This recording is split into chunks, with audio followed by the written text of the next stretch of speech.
What's going on, guys? One of those post-workout thought videos, had some bullet points on a topic I wanted to get into. Couldn't really dial down an overall kind of summary or title on this, but I think I nailed down a topic that'll cover a lot of bases on what I want to get into. You guys can see the title, and what I'm getting at here is something that's been accused of me, something I probably in the past thought of, and probably something that's probably even happened to me at some point. And that is this idea that if you start transitioning from the gym or to the home gym, and or basically the topic of if you work out at home, you're essentially sacrificing some of those quote unquote gains you might be getting in the gym. And then there's this idea that when you work out in the home gym, where there's this meme that you have all this extra equipment, you have this dedication, obsession with equipment, but yet no body, no gains, no muscle to show for it, and this overall meme of, do you even lift? Now I want to preface this in saying that I don't think I'm anything special or an authority on the idea of some sort of body type to get to, because I know my body fluctuates throughout periods of training, various goals, things I'm working with, certainly equipment, and I would say definitely I've gone to the gym and home gym a little bit. But by and large, my point is I'm in my 40s, been working out consistently with no weeks off since I was 16. And despite that, I've seen gradual changes in my body depending on the training and also various intensities and certainly the equipment. And I think some of this has to go hand in hand with what we see sometimes with people doing a lot of traditional exercises in the garage or home gym, but yet nothing to really show for it. And I want to be straight up front. I know we're talking about aesthetics, possibly some vanity stuff here as well. And I know a lot of you guys might be using the whole terminology or methodology of training that you're pretty much training for function, not for a body or bodybuilding or anything like that. However, I will say, to push back a little bit, when I get down to brass tacks, and I've talked to many people throughout the years since I was early days of training, working with people, whenever people say stuff like that and you dial down a little bit deeper, at the end of the day, people still want maybe some muscle or something to kind of show for it.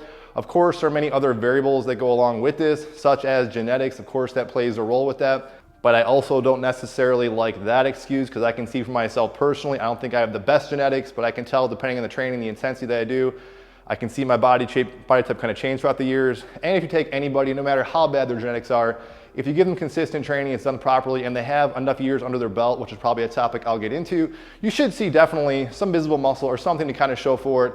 And that's also a part of if diet is there on point as well, because sometimes the muscle is there, you just necessarily don't see it. But basically, I'm going to talk about what I think are the primary variables at play when you have someone who has a bunch of equipment, they've been training for a number of years, and their body doesn't seem to shift one way or the other.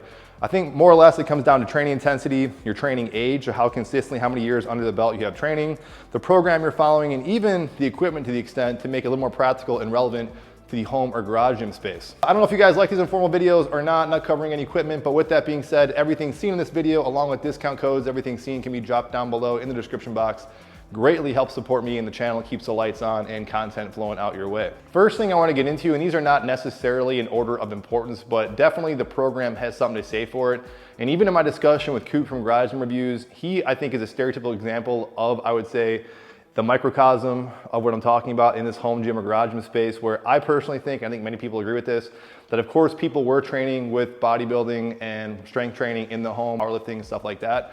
But when you started having CrossFit and this advent of quote unquote functional training, I'll use that term very loosely, of this idea of using things like free weights, body weights, also calisthenics and stuff like that, you started seeing the evolution of garage or home gym spaces basically replicating what you would see and also the programming found in CrossFit. So talking to Coop from Garage Gym Reviews, it wasn't surprising to me, given his age, where he's at, and kind of where he fell into the kind of the spectrum of things in his journey, in my opinion, that he was definitely heavily influenced by that training. I'm not directing this at him, I'm just saying I think I find this across the board, that people start gravitating immediately when they start thinking of home gym or garage gyms to basic barbell lifts, which is great, and of course calisthenics. And then they might implement and dash some things which I think has fallen out of style, such as Olympic lifting, cleans and jerks, snatches, and I just think you don't see as much of that.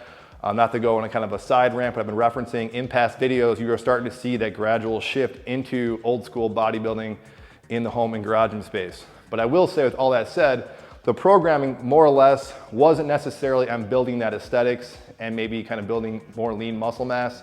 Again, I'm using that very loosely here. It was more so maybe on function, those traditional strength training lifts, and not that you of course cannot build muscle doing that, but again, from personal experience, maybe you got going back, my last stint of doing this kind of more dedicated, maybe 5-6 years ago, I've always noticed that whenever I do a linear progression, pure strength training, my size kind of goes down a little bit, and the bodybuilding stuff is also kind of not as apparent as it used to be. So while I'm definitely stronger on paper, you don't see as much of that. And that shouldn't be any surprise that I don't want to get, again, in a huge rant or a big discussion on this. There's plenty of those on the internet in this regard, but I will say there definitely is some truth overall to the programming that you're doing in the gym, and this obviously the garage gym space, And I think we all know that one way or another, no matter what stage of life or age you are, we are definitely influenced by our resources we're consuming and the training we're actually doing. So bookends on this topic is that basically, I think if you want to get more of those bodybuilding type definitions, you have to start segueing back into maybe some of that bodybuilding style of training, or at least exercises and possibly other machines or equipment. This leads us into what I think is also of primary importance and definitely goes along with everything I'm saying, definitely corresponds with what I just previously said about programming, and that is the idea of intensity. Intensity should be objective, but it's also somewhat subjective. We know what I mean by that. I can say objectively, more weight on the bar is more intense, but then there's other school of thought that going to failure, giving your all might be quote unquote more intense. So however you want to phrase intensity, the point is intensity is putting forth progressive effort or some sort of effort, and how you kind of gauge that. And we all kind of fall victim to this trap. And I think in that previous example of programming, a lot of people I found in the past might just be going through the movements, going through the motions, and especially on those skill-based exercises like the barbell lifts, they might not be putting forth full intensity. And I'll get to this with equipment, but my point is the equipment that you have, the skill level you're at, and also your age, genetics of course as well, might play a factor in how hard you're pushing yourself on those various pieces of equipment, especially if safety is a factor. But I will just say right away, when I talk to people, it's sometimes obvious that the one missing link is they're just not pushing themselves as hard as they should. And sometimes it's not that they don't necessarily think that they are or not. It's more so they have these limiting governors on maybe following a set template, and they don't let those governors off as far as like allowing themselves to go a little bit harder than they more or less were accustomed to, instead of sticking to some rule book. And that's what I learned earlier on. I discussed this on a past video. When I first started out in my teens, I noticed I was like 4 or 5 years of consistent training, following those traditional bodybuilding magazine templates, until that changed one day when I was working out with a friend who was also doing bodybuilding stuff in his basement, by the way, who had a home gym. One of the few people who had a home gym actually when I was younger.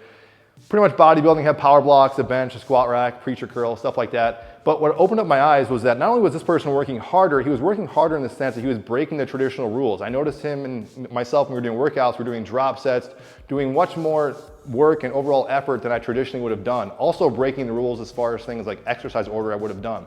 Once I started doing that, so aside from just pushing myself and not giving myself these artificial kind of boundaries, it was like my body took a full-on U-turn as far as how my body grew exponentially.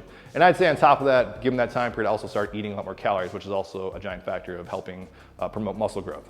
The third point, all these things are related again, guys, would be training age. And training age also versus, say, chronological age. This is a very important point to consider. Now, a lot of times we meet people who may be I meet people, I should say, especially in the comment section and one-on-one clients that I consult with too, in maybe their middle stage of life, 30s, 40s, 50s, and maybe they have a history of working out, but it's definitely not consistent, and they don't want to jump in, they want to be dedicated, they want to get full board in what we're doing. But I have to explain to them that you have missed a big chunk of years that other people that I've known have been very good success and can make things a little bit easier, don't have to work as hard, I should say it that way, because they've had consistent years under their belt. So again, not tooting my own horn on this, my point is I've been very consistent. I think for me, that's been my personal benefits as far as maintaining a physique that I've had. I like to make this analogy compared to, say, saving for retirement. So of course, no one would deny the fact that if you started earlier, even if it's little by little and being consistent, you will be better off than someone who is middle-aged and starting from ground zero. Of course, that's better than nothing, but you can't compare yourself to the person who started, say, in their teens or early 20s and then be consistently, say, saving for retirement. Such is the case with training. And so people jump into it in their 40s and they realize there's a lot of wasted years under their belt. Now, of course, I'm not saying they can't get to a certain point, and sometimes it's very subtle, because I'll come back and I'll see these guys a few months later and they think nothing's changed, but I can visibly see that definitely had progress, and so they don't necessarily visually see that, and that's with any age. But the point I'm trying to make is you're not the same as you were when you're 25, so don't expect those same results as the person next to you in the gym who's, say, 40 or 50, and you accuse them of being on some special substances. Which I wanted to start that at the start of this video, everything I'm talking about is in the natural sphere. So I'm definitely recommend that, I promote that in the channel. I personally never want to be relying or taking anything, but whenever I was younger and I looked at those people that were older in the gym, I did this since I was in my 20s, I'd go up to them in the gym and I'd be like, what are you doing differently? What is it? And the overall theme that I always saw, aside from intensity, going to the gym and giving forth full effort, was the fact that they've been always consistent. And that says a lot as far as how your body develops and kind of maintains muscle. And I won't get into the whole science and idea of like sarcopenia, how you will lose muscle mass considerably over a certain age unless you're being consistent to kind of hold back the brakes and regress that from actually occurring. And it's hard to not go down other rabbit holes here, guys, but this is also where diet also plays a major role in this, because if your body is constantly used to work, utilizing and storing glucose and other energy substrates like that, basically your metabolism is much more efficient to the person who is just starting, again, say in their 40s and 50s with being consistent in nutrition than someone who's been fairly consistent, also more importantly, putting in actual daily physical exercise, or at least frequent exercise throughout the week, throughout the years, months, and decades. And then finally, but also very relevant to the home gym, and I can attest to this too, especially when I first started working out and transitioning back into the home gym during the 2020 lockdown period, is that in the past, I tried getting home gym equipment and it just did not stick for me because I couldn't be as consistent as I was going to the gym because I love the various machines. I was still kind of doing what I would call kind of hybrid-esque training, or my own version of kind of Jeet Kune Do, where I would learn different things, Olympic lifting, powerlifting, of course, bodybuilding, calisthenics, all sorts of fancy things when like T-Rex were first coming out, kettlebells. And I would still implement those and kind of pepper them in there, but I would say there was always still kind of a little bit of a bodybuilding-esque kind of theme throughout that. But then when I transitioned into the home gym, I was getting the traditional stuff, barbells, racks. I had a big stint in Olympic lifting. And eventually I just got kind of bored of it and didn't really use the equipment. And that what happened in 2020 is that I only had limited resources. I had my power block and my sliding bench trainer. And the only thing that really stuck for it, and I've said this many, many times in past videos, was the fact I found the sliding bench trainer so fun and I wanted to stick to it, and I was just discovering so many things. I was getting great workouts on this simple device. The same thing we said for any piece of equipment. So I always say on the channel, a theme is you can get fit and build your body in any device, so even just body weight in general with no equipment. And not to beat a dead horse, if you do pick up squat racks, barbells, and things like that, while they are incredibly safe, you got safety harnesses or squat racks, safety bars in there. But if you don't have the skills and your joints are a little off, especially if you're older and you're not taking the kind of the baby steps to kind of sequentially work your way up and not just jump into it full bore, you might feel like a twinge or a tweak. You just don't feel totally safe with it, and then you feel like it's not worth it, or you're not giving forth, again, full effort. That's why you guys are seeing me here using a blend of equipment. Not only does it keep things interesting, it also gives me a different kind of stimulus that I personally enjoy. So I'm not saying you need all this stuff, of course, but find those key pieces of equipment that you think are gonna suit you, your needs, your goals, and also your stage in life, so you guys can be consistent day in, day out over those years and start now versus, again, weaning on and off and end up just selling the equipment. That's it, guys. One of these types, again, ranty-ish videos, but hitting a lot of themes I think are very important and why you don't see people get those benefits. And I think 9 times out of 10, whenever I talk to somebody and you can see it, they got the equipment, they have the programming more or less down, and they're just simply, there's no results to be seen for it. It's no judgment on that thing, but it's either a few things, it's genetics, it's gonna be the program, it's gonna be intensity, or they simply just know they like the equipment more so than the training, and that's also another factor altogether. Let me know your thoughts on it though, guys, and I'll see you on the next video.